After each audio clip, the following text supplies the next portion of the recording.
i7 ગુજરાતનો અવાજ। નમસ્કાર દર્શક મિત્રો, i7 ન્યૂઝ ગુજરાતીની સાથે હું છું આપની સાથે પાયલ બામભણિયા। તો જોઈએ આજના મહત્વના સમાચાર।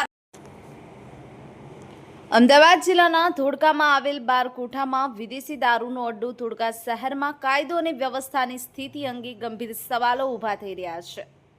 ધોળકાના બારકોઠા વિસ્તારમાં મોટા પાયે વિદેશી દારૂનો જથ્થાબંધ વેપલો ધમધમી રહ્યો હોવાની ચોંકાવનારી વિગતો સામે આવી છે। સૂત્રો દ્વારા મળતી માહિતી અનુસાર આ દારૂનો વેપાર હસુ વાઘેલાના નામથી ચાલી રહ્યો છે।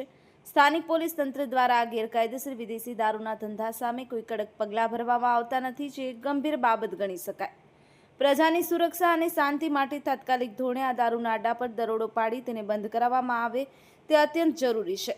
સાથે આ વેપાર પાછળ જે હસુ વાઘેલા છે તેની તપાસ ઉચ્ચ પોલીસ એજન્સી દ્વારા કરવામાં આવે તેવી સ્થાનિક લોકો માંગ ઉઠવા પામી છે। Bureau report i7 news Gujarati, Ahmedabad.